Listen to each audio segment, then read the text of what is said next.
சாம்சிஎஸ்.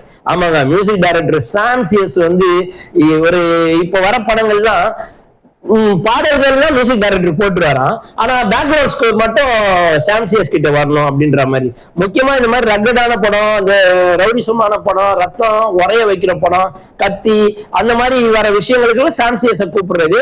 சாம்சிஎஸ்க்கு இயற்கையாவே நல்லாவே பாட்டு போடுவாரு, நல்லாவே எல்லாமே பண்ணுவாரு. ஒரு படத்தை கொடுத்துட்டா சாம்சிஎஸ் படம்டா ஹாலிவுட் ரேஞ்சுக்கு மியூசிக் போடுவாரு. இதுல என்ன அரசியல் இருக்குன்னு தெரியல. அவருக்கு நிறைய பெரிய படங்கள் இது வரைக்கும் வரவே இல்லை. இந்த இண்டஸ்ட்ரியில ஒரு 7-8 வருஷமா இருக்கிறாரு, பெரிய பேர் வாங்கிட்டு இருக்காரு. இதுல ஆந்திரா, கர்நாடகா எல்லா ஸ்டேட்லயும் அவர் நல்லா பரவி இருக்காரு. பட் அந்த அரசியலை விட்டுருங்க. ஆனா இந்த படத்துக்கு சாம்சியஸோட மியூசிக் தான் ரொம்ப முத்தாய்ப்பா இருக்கு. 2 பாடல்கள், 2 பாடம் நல்லா அடி உதிரியா போட்டு படத்தை வேற லெவலுக்கு எடுத்துட்டு போயிருக்காரு. சென்டிமெண்டா சீனா இருக்கட்டும், ஆக்ஷன் சீனா இருக்கட்டும், எல்லாத்தையும் சாம்சியஸோட மியூசிக் தான் நம்ம உட்காந்து பார்க்க வைக்குதுன்னு சொல்லணும். அவ்வளவு அழகா அவ்வளவு நேர்த்தியா பண்ணிருக்காரு. அதுக்கப்புறம் சினிமோட்டோகிராஃபி நல்லா இருந்தது, அதுக்கப்புறம் கொரியோகிராஃபி நல்லா இருந்தது.